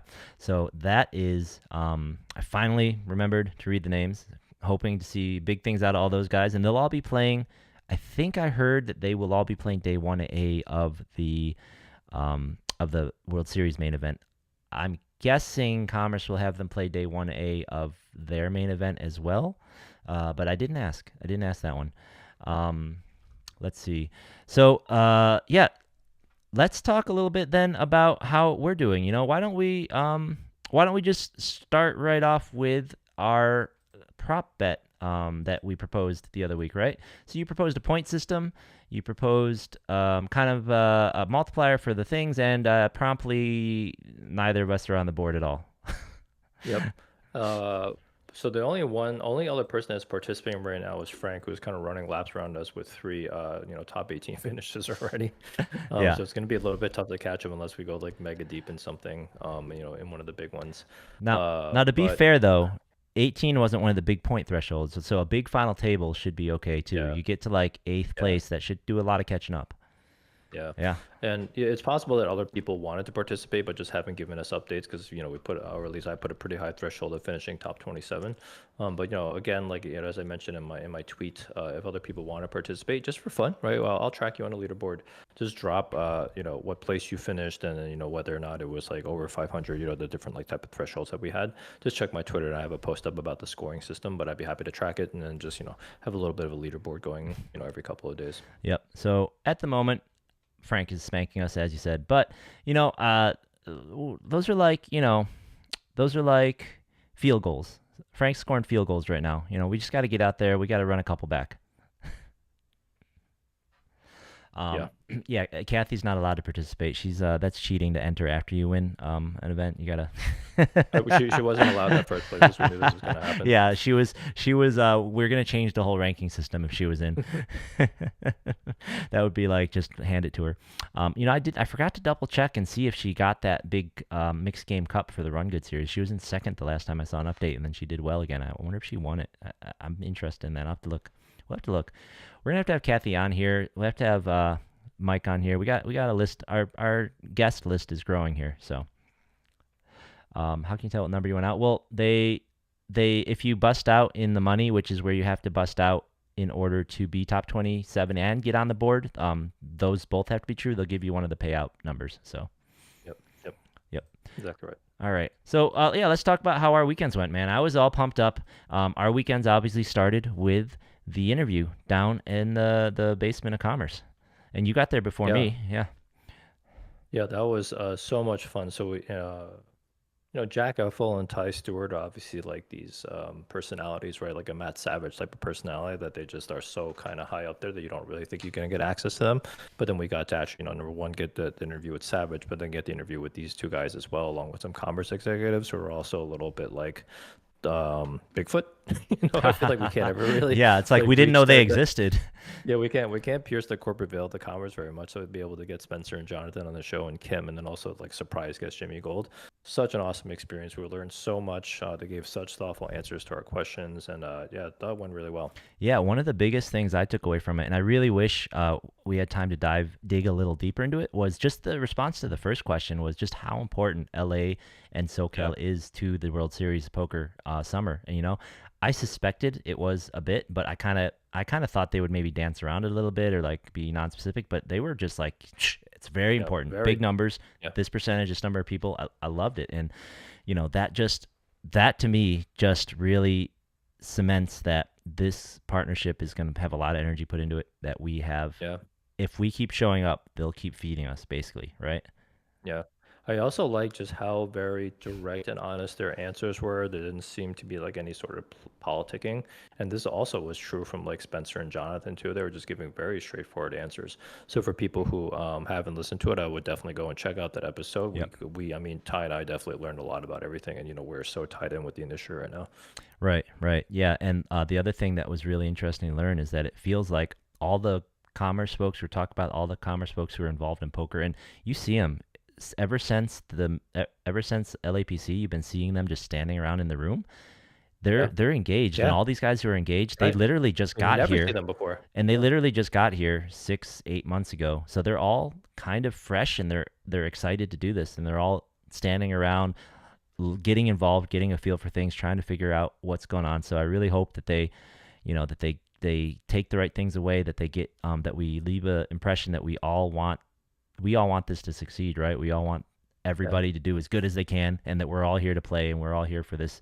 So that's great. And the fact that they're all kind of new together, that gives hope, right? Because we always said before, it felt like there was no one, it felt like there was DJ and then there was just a giant chasm of nothing, right? And now it seems like there's people there. So hopefully, they still need to hire a tournament director. Like if you listen to the interview, they still need to find someone to fill that role. So we'll see. Knock on wood, they find the right person or something. But it's better than before when it was like he said. It was like Bigfoot. They're like there are the management. It's like who, what Right. what do you mean? Yeah, the management. It was like this. It was like the claw from Yep. the Minions. Yep. So we ran from that interview. It's very hurriedly up into the line. Line took longer than we thought. They had a really cool thing going on though. When we got up there, they were doing the announcements. They were introducing the pro team. They had a big slideshow going with everyone's name. It was like introducing the starting lineup for a basketball game. It was really cool. Oh, nice. And so, I mean, the first day did start a little bit late, but that's all right because it was the first event of a big thing. They had announcements to make. They're introducing their team. But then, they delayed it again because of the registration. So that was rough. But, I'll give them credit. They tried to smooth it out. They were handing out free donuts. They were handing out free bananas. They're handing out drinks, so. And actually, that was maybe the second day, to be honest. But one of the mornings they started late because of the line was just so freaking long, and they were doing their best hospitality wise to help out. They're giving away free Red Bulls. They're giving away free fruit cups. It was a really nice gesture, and it goes a long way to help everybody, help everyone's nerves there. So I fired 3 bullets on the first day. I was still feeling okay, but I first day. I ran up of the housewarming. I would run up to 100K, get stuck, and then just take a couple beats, be out. So first day, not too eventful. How was your first day? The very first day was not great. I ended up. I was still doing pretty okay at my table, and just ran into a couple of bad hands. It's just been such a crazy week for me that I almost can't even remember what happened. But yeah, I ended up just not cashing on the first day. Yeah. Nothing significant happened, I don't think. So second day we come, same, slow reg. After that frustration gets over, I came very early because of it, so I was able to get in, but I just seen the line. Like I said, they did a lot to try and help everyone be comfortable while we were waiting, so that was nice. The impression is the one of the things that was cool though was even on these first couple days, they were pulling people up onto the feature stages and to the feature tables to get that experience. I think they were doing tech rehearsals for themselves because the commentators weren't there yet, but I still think it was kind of cool because a lot of people got to go up there that may never get to go up there again or will have a low chance of it, right? Because they're not going to play the main event. And I saw a lot of kind of some of the regs up there getting, someone would be up stage, their friends were taking pictures of them while they're up there. It's really cool. Yeah, that's cool. Yeah, I think. Yeah, I remember I was joking because day one it was me, Salzburg, David Pham. Oh yeah, you had the best. You had the best day one table. Yeah, and then Wayne came over. He's like, "You guys want to be at the feature table?" And I was just like, "No, right?" And Salzburg when Salzburg sat down, he's like, "This is going to be at the feature table." But I'm glad they got other people up there. Yeah. But yeah, it's a under fun normal experience for sure. circumstances, that would have been a great feature table. I literally looked over. When I got my seat, I literally looked over at you and you're sandwiched between David Pham and Eddie Liu, I think, right? And then 2 seconds later, Salzburg sits down and one more person sits down that is like a super reg or pro. I'm like, oh, yeah, have fun. Yeah. Have fun on day one, the low entry buy-in opening housewarming. Have fun. There was actually another strong woman playing on the table. I didn't know what her name was, but then she tagged me on Instagram. Her name is Anastasia, apparently. But oh, yeah, that's right. Anastasia from San Diego. I know her. Yep. Oh, yeah. She's friends with Olga. Times. Yeah, she seems to be a pretty strong player from what I've seen, and she actually busted me. Now I do remember. Yep. Oh, she busted you? Yeah. Yeah. I mean, I did a little silly stop and go on a low board with ace 10, and she snapped me off with kings, and that was it. Shout out to Anastasia Knapp. Yep, she is. I believe she's a. She's friends with Olga from Game of Gold. So, and she's one of the San Diego players like Eddie Pilotin and Big Kev. So they they probably Nice. familiar, so they'll know who you're talking about. That's right. That's who I saw over there. So that would have been a great feature table, but they weren't streaming, so it's fine. So that was day 1. Day 2 got in there, and yeah, I fired a lot of bullets. Day 2, I couldn't get anything going, man. I just couldn't get cards. I couldn't hit flops. I was just getting blasted. The only thing that was making me feel a little better was that no matter what I did, I could not buy in faster than Fausto. So it was good to know that I no matter how hard I tried, I was not going to be the person I knew who bought in the most. So my day 2, also not great. The only good thing about day 2, it was fun. Near the end of the day, we were partaking in happy hour, sitting next to John and some other guy who says he almost never plays tournaments, but he had a beer too, and we were having a great time. And yeah, I just couldn't run it up there. It's housewarming. I don't know what it is about opening events at Commerce, but I always get destroyed. I swear. Two years ago, LAPC opening event was like a 250 buy-in. I think I bought in I think there were 3 or 4 starting days, and I bought in like 12 times, and I didn't bag. And this year, opening event, I think I bought in like 7 times. I didn't bag. It's like, I don't know what it is about these openers. Yeah, I actually was only 3 bullets in for this one, which wasn't too bad. But then you remember when I was like really short on day 2 on the bubble, and I was asking you if I should go register. Oh yeah. So basically, I busted on like the first or second hand, and I was actually going to cash out, and then I realized that registration is still at 2 minutes, so I just like sprinted away from the table, or from the cash out desk and just registered. But then I ended up just like sitting there and doing nothing for about an hour and bussing. Yeah. So that must have been disappointing. That was the day you had the chip lead on the bubble. Yeah, man. And the thing is, I feel like I haven't had an extended sun run for a very long time, right? I do I get a couple of big hands here and there, build up a decent stack, but I ran like I like sun run for about like 2 hours. It was pretty crazy. Like I was getting really big hands, bigger hand over other people's big hands, over betting pot like 2x and getting called, and in spots like that. I had people just like kind of pulling moves on me when I had the big hand win. That was like the opposite. That was happening to me for like months, right? Yeah. And then this kind of all went downhill with like, but then I had like 2, so I would call them bad beats, right? I got it in with ace queen against ace 5, and then I also got it in with ace jack against jack 8 on jack 7-7, and he rivered an 8 in these 2 like massive pots. Yeah. Ended up losing a flip to taxi and losing, but it was just pretty brutal, because it just feels like I don't get those sun runs often, and it just felt kind of like bad to like waste it. Yeah. But I don't think I would have played any of those hands like too differently. Yeah, I feel you. I definitely feel you. So then Sunday rolled around. Neither of us had made day 2. I think I felt like maybe you just got the wind knocked out of you after losing that, and you didn't want to come back. But I came back. I played the mystery bounty, even though I knew that if I bagged, I would have to take a day off. I'm like, all right, I want to make sure I have max chances to hit this thing, to get a ring, to get in Tournament Champions. I'll play. So I played that, and the mystery bounty day 1, the tables were night and day different for the most part from the housewarming. It felt more like the 1Ks over at, I don't know what day 1B was like. There had a lot more players, but it felt a lot more like like the Commerce 1K from before, like the one from the LPC. The play was much more like that. I sat next to, this is when I played with Jody from New Brunswick. Sat there. He and I were seated, and I actually started our table. There were only 4 tables at the start of the day, I think, and our table was up on the feature stage, so we played there for about 2 levels. And then after the housewarming day 2 went on break, they kicked us off, and they put housewarming up there and started streaming it. So I sat next to Jody from New Brunswick for the entire day, and we bagged together. Nice. So nice guy, super nice guy. The rest of our table, I believe, turned over, and I was going through what was basically a very boring, normal day of poker. Like I was chipping up, I was about average, I was doing okay, had okay chips like the whole time. Near the end, I was a little short. You should bag on average. Average bag would be like 200. I had like 120-ish. So I had like 120-ish. Okay. We get to the bubble. This annoying hand happens. I have so we're on the stone cold bubble. I've got about 120k at 5k blind. I've got king queen suited. I open from middle position.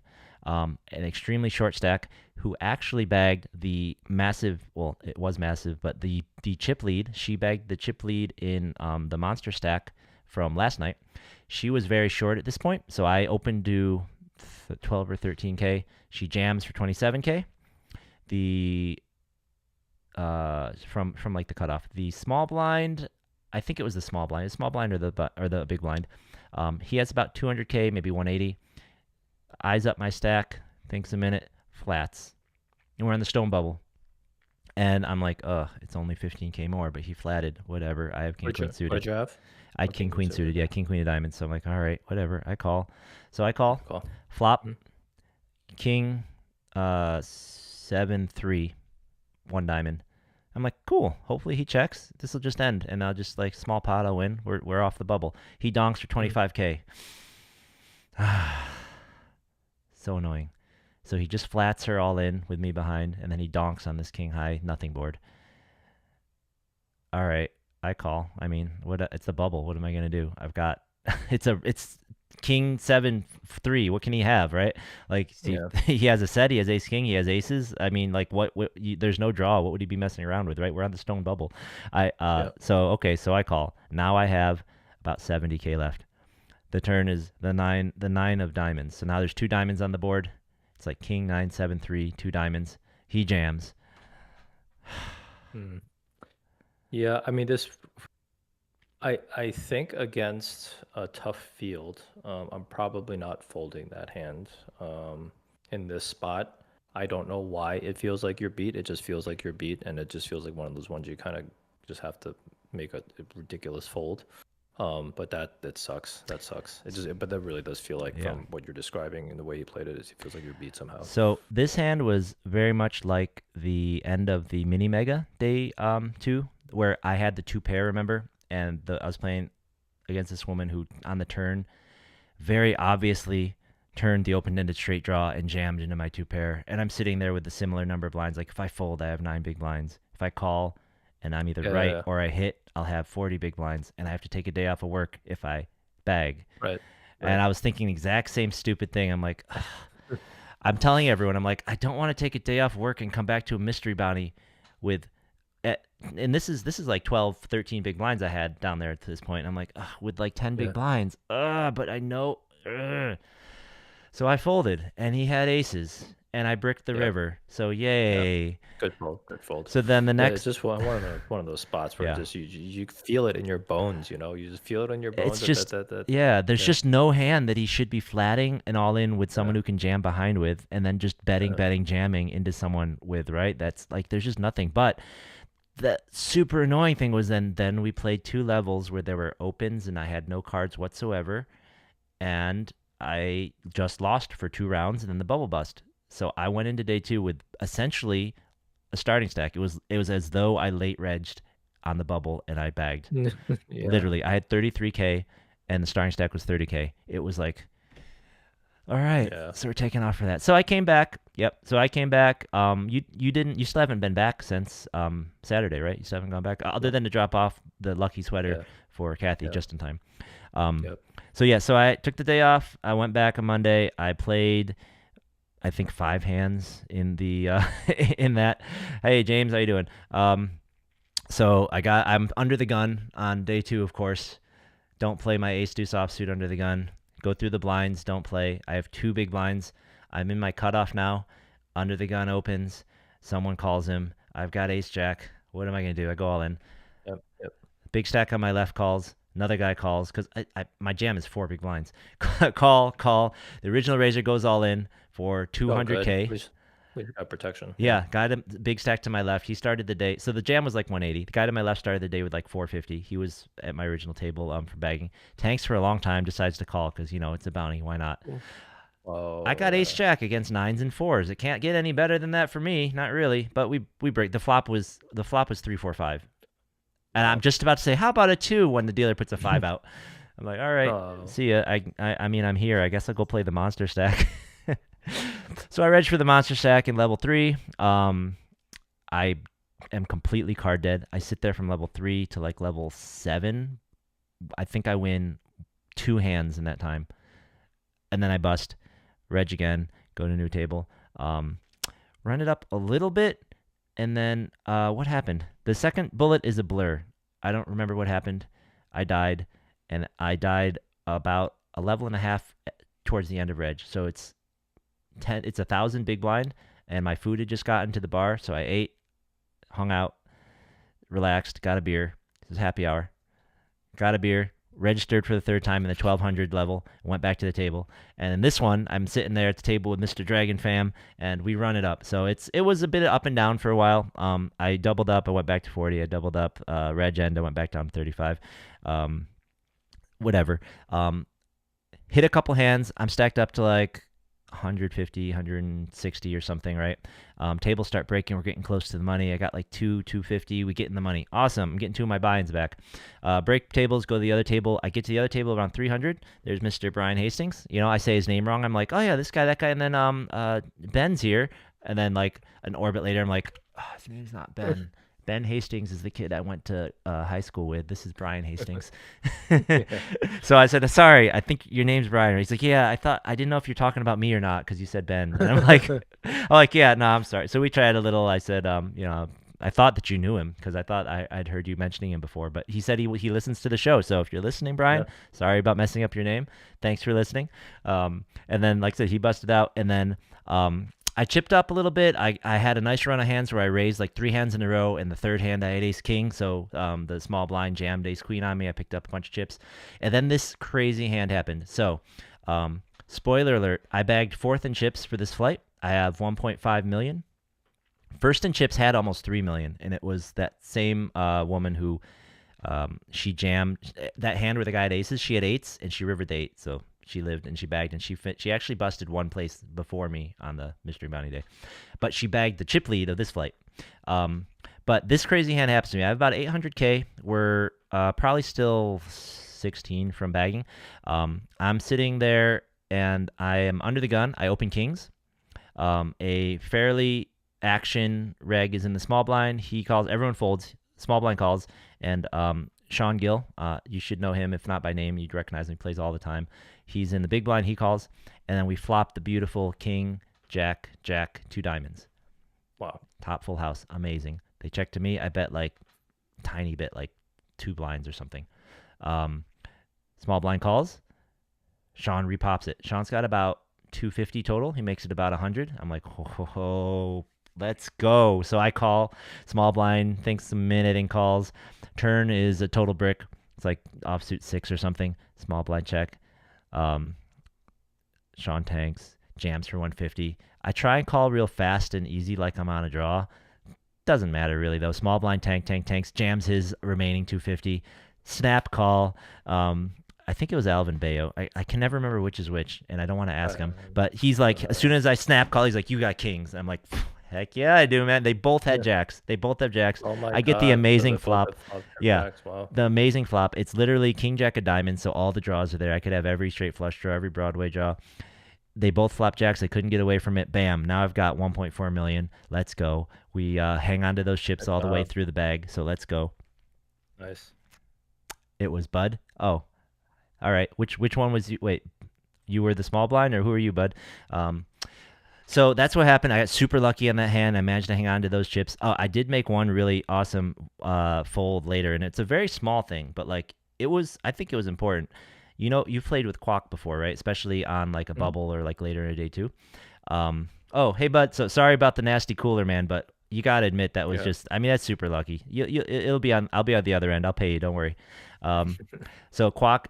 Once I get all these chips, and he'll say stuff like, hey, I'm not messing with you, not in the bubble, man. I'm not going to mess with the big stack. He opens under the gun, everyone folds, and he did he kind of took a little time to open, and then he opened to it wasn't really a funny amount, but it wasn't just like your standard, like normal. It was like a couple extra thousands here, a couple extra whatevers. Yeah. I'm on the button. I look down at ace 10 off. I'm like, you know what? Quack has me completely dominated. I fold. And one of the blinds calls, the flop comes out 10 high. C-bet, tank fold. He gives the guy a peek. He's got kings. Yeah. I'm proud of that one. I'm proud of that one. Ace 10 offsuit isn't an automatic call on the button for people listening theory-wise, but yeah, that's a good fold. Yeah, but when I have twice the chips of the next, of everyone else at the table, it's like you would think. Yeah, you can splash around. But I'm glad I didn't because, man, I didn't need to lose those chips to him. that is a big mistake sometimes from big stacks is they do splash around a little bit too much, right? So I think if you are going to splash around, you should splash around by coming in with a little bit more 3-bets and putting pressure on people. Yeah. But generally, I think playing somewhat cautiously isn't terrible with a big stack. Yep. So that is how I ended up with a very good stack for tomorrow.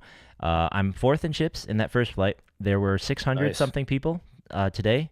So my estimation is I'll probably still be a top 10 stack. So that'll be pretty nice. I should be in like a top 10 stack of the, I'm guessing there'll be like 26 of us came back. So I'm guessing be like 65 to 70 people coming back total, something like that. Yeah. So really excited about that. I need to get in the top 27 so that my field size multiplier can help me catch up to Frank. That's right. And that's then going to be a big one. Yep. And then once we go from there, let's go. So that is my weekend. That was your weekend. I think the next thing we're both going to be doing, I'll be going in tomorrow to do all that. I hope I don't bust early enough to play the main event, but for both of us will be the main event is our next thing. I'll be back on Friday. So that's what we do. 29 returned from today, says Larry. So cool. So that means there's 50, 60, what was that? 50, 55? Cool. Yeah, I'm gonna check the structure for the main because maybe I can make it there like late tomorrow because I wouldn't mind just at least firing one flight before Saturday. Yeah. To give myself a little bit more of a chance. I'll have to go look at the schedule. Yep. I think they let you reg like super late, right? I'm sure all of these things are. Oh yeah, one other thing. This comes up during the monster stack. They will let you reg extra late because there's an extra long break. There are extra long breaks. There's dinner breaks. So we had a dinner break in the monster stack that comes right before reg. It's an hour-long break, and man, I don't like it. We don't like it. Oh, here's my sick brag. There's my stack for going into tomorrow. But what I'm looking for is the dinner break post. I've asked this before, and the LA, I think that it's pretty much a consensus. My last poll, and everyone I've talked to in LA, it's like 80%. We don't need dinner breaks, like 20 to 25%. I'd like a little longer break, right? Not like a super long dinner break. And, Jared agrees. There are several other people that I talked to at the, here this guy, Scott Mickles, he seems to agree. All the folks that I've talked to in person, they really seem to agree. Like dinner breaks don't make sense, especially in LA, especially at Commerce, because we don't have nice restaurants that you can take and sit down at and have a nice 40-minute dinner at, Nope. We got a diner, we got decent delivery. The delivery's been on point. The food service has been pretty solid. They've got really nice serving stuff. They're bringing you silverware. It's like, that's all great this weekend, but we don't have a restaurant, and you can't go anywhere and back in an hour. Yeah, that's right. And if you did, you wouldn't be able to find parking when you come back to Commerce. It's popping on the weekend. There's no place to park. So, what are you going to do? I've done a little bit of a trek to the Citadel a couple of times before an hour dinner break, but it does feel very squeezy. Yeah. On your time. So, yeah. That just doesn't seem worth it. So, I think, if you guys agree, Jared's just one voice, I'm just one voice. If you guys agree, let him know. If we let him know and suggest maybe in November we see about shortening these dinner breaks to a half hour, maybe we, something else, right? Because an hour dinner break, we just don't need it for day one, right? Yeah, that's right. All right, so that's my piece there. I had to get that off my chest. I wanna talk about the stream before we wrap up for the day. So we've mentioned how great the stream was. I've kind of held off on it until now, just because I wanted to make sure we had a minute to talk about it. And the stream is just fantastic. The stream is so cool. It is. I think it is just what it for me. It's just what I think we need here. Getting our players on the screen, showing our players, showing people what it's like to play in LA. Even like we play some street poker here, man. Like, yeah, we do. I'm showing some footage here from the housewarming day 2, and we've got Andy Fan in there, and we got Paul. I mean, everyone knows Paul here, and here he's got a real hand, which is why he gets paid on these things usually. But we got Paul in the streets, some sick hands. He was on the secondary table a lot of the day, unfortunately. But we had Andy Fan, we had Sun. These guys are monsters, right? These guys are playing wild, aggressive, read-based poker. These guys know each other. We know each other well. We're getting in the streets, and it is fun. So I love seeing this stuff on the screen and with the production quality. I mean, look at the this is low quality stream because I'm streaming from the internet to you guys. But like, go to the poker, go to GG Poker, watch the streams. Yeah. This is great stuff. And like you said, we have Hanks and Platt commentating. We've got we've got a full production crew that they brought in. They built these stage systems. It's It's fantastic. amazing. It's just like it seems to have happened so fast. Like all of a sudden, we're seeing like Mike Ong and like Paul Chowderson on a WSOPg stream with Jeff Platt and Brent Hanks like commentating. It's pretty crazy. Yeah. It's like bam, but we're here. We're here. Yeah, if that's not, I mean, that is everything that I've wanted. Like this, if this doesn't help us out, I don't know what was. I mean, if you don't watch this and you either think, man, I want to do that, I can't wait to come out, or man, I gotta go get some of that money, because if you're a pro from outside and you think that we're playing too wild and crazy, I mean, if I get on stream, if they decide to stream the Monster Stack tomorrow, I can't be responsible for what you see. It's gonna be wild.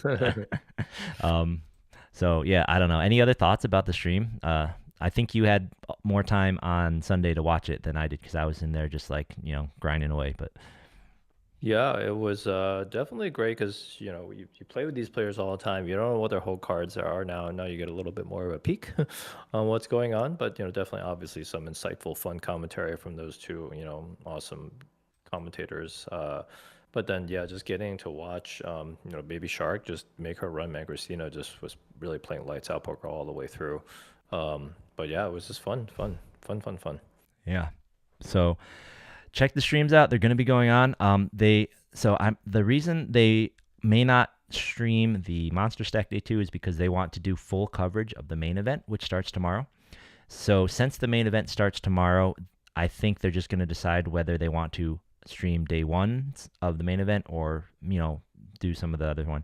Maybe what they'll do is they'll do day 1 coverage, and then when we get to like a final table, they'll switch. I don't know. We'll see. They whatever have they two want to do. tables, so I'm They do. surprised that they wouldn't. Yeah, Yeah. surprised they wouldn't just do one or the other until the Monster Stack's over. Yep, they do. But from what I saw in the coverage, they really don't watch one table. One is just there for like if an exciting hand happens, they cut to it. It's not. I see. Yeah, Okay. it's It like sounds like its own stream. Yeah, I see. yeah, it's not its own stream. It's just like, hey, there's something exciting. There's 2 all-ins over there. Let's quick check it out, and then they come back. So, we'll see. All right, so that is all the topics I had for this week. Derek, you want to cover anything else before I queue up the roundup? No, as I said, definitely get out to the Commerce, participate in the World Series of Poker Circuit event, play the satellites into that main. It's going to be over $2 million. It's going to be an unbelievable event. If you are lucky enough to sit at the table with Hellmuth and bust them, you're going to get $5K in your pocket. So it's going to be awesome. Yeah, and I can't wait to see who gets that bounty. I kind of hope he has a 5K chip in his pocket, and when you bust him, he just hands it to you. And it just I think I just almost feel like he's going to be on his best behavior for this for some reason. For that bust out, yeah, right. Yeah, because I would love to see him just blow up, right? Yeah, that would be funny. You have to tell him beforehand, like, yo, if I bust you, Phil, give me the full treatment. you have to go all out. Yeah. Yeah. All right. Well, with that, it is time.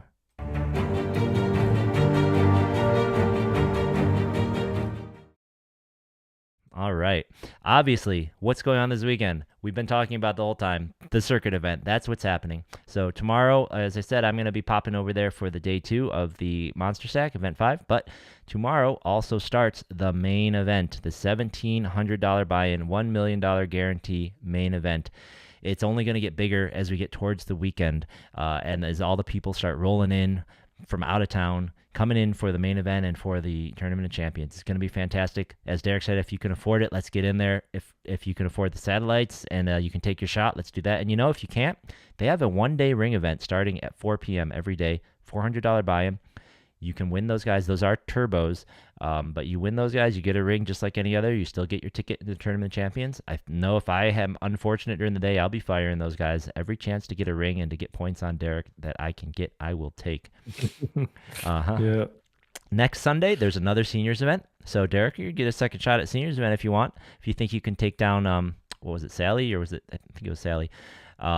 So that's on Sunday at 10 a.m. Day 2 of the main event will be on Sunday as well. And then a $1,100 2-day event will start at 3 p.m. Now, there's only one day 1 for that. It's just a 2-day event because it's an 1,100, so the levels will be longer, and it's not starting until 3 p.m. So that will start up on Sunday, with day 2 being on Monday. So next Monday, there's a 6-max, $400 6-max ring event. That starts at 11 a.m. If you like shorthanded, that's great value, $400. And then the day 2s of that $1,100 I was telling you about, and the day 3 of the main event. and then they will be running their 1-day $400 event that starts at 3 on Monday, and then there's a high roller that starts at 6 p.m. for 2,000. So that's nice thing about that is for those of us who don't want to take another day off of work, we could just come after. Yeah. You reg a little later, get there at 6, play that guy. If you day 2 the high roller, that will be coming back on Tuesday, but it's a high roller. You know, it's a little bit more return, so maybe that's more all right. And so on Tuesday, day 2 of that high roller, and also a double stack no limit hold'em 1-day ring event starting at 10 a.m. Yeah, that beginning of next week just looks amazing in terms of like the buy-in levels. I feel like that's like totally up my speed.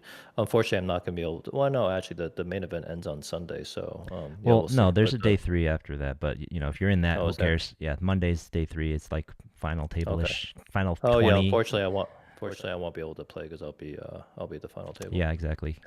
Yeah. So those are good. And that final day, Tuesday, there are 2 kind of cheaper, lower buy-in ring events that are 1-day events for the very last chance to get into the tournament champions. Those would be great ones to play if I didn't have to take the day off on Tuesday. So, you know, I'll just have to get a ring before then. So yeah, that covers that the circuit up until next Tuesday. So if for some reason you want to be playing something else other than the circuit this weekend, you know, you don't want to sign the photo waiver when you go into Commerce or something, the other places around town are still having their dailies. The Hollywood Park still having its weekend tournaments here. It looks like they're going to have a big, the 15th is right now. So this weekend, they'll be having a 10K bankroll builder on Sunday. These look like their regular weekly schedule. 3K on Saturday for 140, sorry. Yep. So their normal kind of weekend schedule is happening this weekend. And then the same with Lucky Lady and with the Gardens. I believe everybody's having their regular weekend schedules for this week. Now, coming up, the end of the month, keep your eye on every place for Memorial Day. I believe every place is having a slightly different kind of Memorial Day thing. The Gardens is almost running a little mini series. I'm not sure if they have their details out yet, but I saw that Kevin said from Wednesday through Memorial Day, they'll be doing some events with a kind of a bigger weekend event that's a 300K guarantee. So keep your eyes out for that. And it looks like it looks like Hollywood Park is doing a 50K guarantee Memorial Day tournament on Monday. And I know that the Lucky Lady is going to do their slightly larger event. I think it's like a 20K guarantee that they do once a month. That's going to be on that Memorial Day weekend as well. You know what? Let me bring this up real quick. The Gardens does have some more details about their Memorial Day weekend. So let's take a look at that, and we'll finish up with the Memorial Day weekend tournaments at the Gardens. So they are going to have a 50K guarantee Super Knockout Bounty on Wednesday the 22nd, 20K guarantee on Wednesday as well. On Thursday, they're going to have a 25K guarantee No Limit Deep Stack for 250, and then a Mystery Bounty Satellites for the main event. Now, the main event is going to be a $400 buy-in, 300K guarantee. So it looks like their main event is going to have 2 flights per day, Friday and Saturday, and Sunday 1 flight. So 5 flights total for that 300K guarantee. So honestly, this looks a lot like the Monster Stack that is going on right now, the one I'm going to play day 2 of tomorrow. $400 buy-in, 300K guarantee. The Monster Stack that here only had a 150 guarantee, but we killed it on day 1. They're over 300K prize. So looks like pretty much that same event. So be another shot at this. I was kind of hoping it'd be another shot at the housewarming like it was last Memorial Day, but you know, I got to go and try and defend my title, even if they did reduce the tournament size a little bit. Yeah, I almost kind of wish that they had landed the main on Memorial Day weekend for the World Series of Poker circuit, but I guess, you know, they had to time it so that you can make it out to the World Series. But yeah. Yeah. Oh well. And then the final event of that Garden Series on that Memorial Day is actually at noon. It's a $560 buy-in Super Knockout Bounty, which if you remember from the last series, that is with a $100,000 guarantee. So they're expecting that to get quite a turnout. And that is when you're in the money is when the bounties start, and they are larger than before. So I'm guessing the bounties will be $500 or so once you're in the money. So that's the final event on that, guy. So that's going to be a fun weekend for sure. And what is the situation over in the World Series right now? If you bag on a day with a short stack, you can play another day, Right. no bonuses or anything. You just is So it best stack or you just forfeit? you actually, so the World Series floor was talking about this as we were bagging up. It's weird. You have to surrender the stack before you decide to play. So yeah. So Yeah, like, I remember that. I yep, actually remember it's asking this very the odd. World Series, and it was the same thing. Yep. It's not. I mean, it's just a very traditional. It's odd now, I guess, in our modern day Yeah. age how these things go. But I think this is the normal way to do it. Yeah. Yeah. I feel like it would be nice to, if like say I mean it would have been nice to, I don't know, at least get my one buy-in back. I don't know, but whatever. Because if I were ever going to surrender a stack, it would have been that day one stack for the mystery bounty, right? The most useless stack in the world to play the day one B. But But I mean, like the alternative is they just don't even let you play. Like that does happen too, right? Some tournaments still do that, like Yeah. where it's just like kind of like a freeze out across a multi-day, where once you qualify, you can't play another day, right? yeah, So yeah, it's just odd because I mean obviously the value of having one chip and just cashing is better than the value of losing that buy-in and trying again. So like Right. it's just sad though because you won't get the chance to play this tournament again this time. So Right. you know, Yeah. it's fine though. It's fine. Yeah. Yeah, so a lot of great events going on around town, but again, I think the World Series of Poker circuit is the place to be. We've been waiting for this forever. You're going to get a shot at a ring. You're going to get a shot at a lot of money if you get either into the main or any of these other events. So definitely get out there and play, support the commerce, have some fun over there in the ballroom.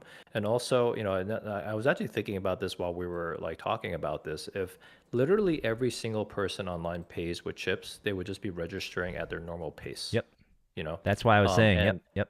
yeah, and the commerce actually is pretty quick with registration. So I'm gonna go ahead and say, like, number one, PSA, like tell everyone, make sure you go convert your cash into chips before going to register.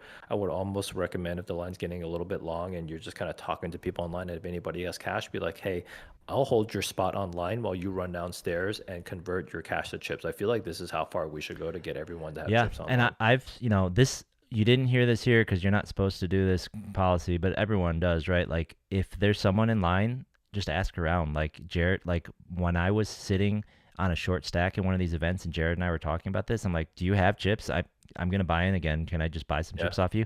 You know, like I'm standing there in line. If you're standing there in line with someone who has a lot of chips, just try and definitely be careful. yeah, like I with, said, buying you didn't chips hear it from from other here. But strangers. if it's someone you know, if it's someone you like, Yeah, you know, I think someone you know is probably okay, but just be careful. Always buying chips off of strangers. You never know when somebody has fake chips or something, and Right. you're gonna get stuck with them, and you also could get a huge trouble with with them. They're on you. But yeah, definitely for people that you kind of know, you can always. But I would almost just say like ask them to hold your spot online if you yeah, find if out it's a about long it. line, absolutely. Yeah, Yeah. just run downstairs and go grab it. And I think everyone should be pretty like I don't know collaborative here at this point with what's going on. I'm actually hoping like maybe the commerce could even figure out a way to bring more computers upstairs and just have like a table. Yeah, It's that almost would like be when, nice. when you're walking in and they give you like a little bracelet after they just register you, so Yep. you could just go right through the line or something like that. You know what I mean? A couple of different options for them. But let's get the word out there, get everyone to get Yep, chips get before chips. they get on the registration line. Yeah. Get chips, get chips, get chips. All right. Get chips, and the one big pain point that we've seen in this event goes away. Just get chips. Right. All right. Yep. All right, guys. Thank you so much for joining us. I hope you've been joining us out there at the commerce, out there at the circuit. I hope you've been having fun. I hope you've been having success. I hope I'll see you there tomorrow. If you're there tomorrow and I'm doing good, maybe if they do put me on the feature table, hop up on that rail, let's make some noise. If you want a sweater, if you want a hoodie, message us, pay us, make sure you get us all your info, and Derek will deliver because he's the one who's handling all the supply chain. Yeah, and it looks like these carry some kind of good luck in them because everyone's been doing really well. Yep. Obviously, everyone's been Yep. playing really well, but What up? never hurts to have a good luck charm. Shout out to Blade. I remember meeting you. We got the picture. Appreciate it. And one more shout out before we go is shout out to guys. Go over and check out the Queens of Poker. They just started their own podcast. Miss Julie Keen there in the chat said she was inspired watching us, and she started a podcast with one of her friends, woman who's playing poker here in town too. So check that out. Nice. All right. Yeah, good luck with your podcast. All right, guys. More the merrier. We will see you. We'll see you. I better see you. We'll see you out there. We'll see you at the tables. We'll see you in the chairs, and we'll see you at the tables, guys. See you at the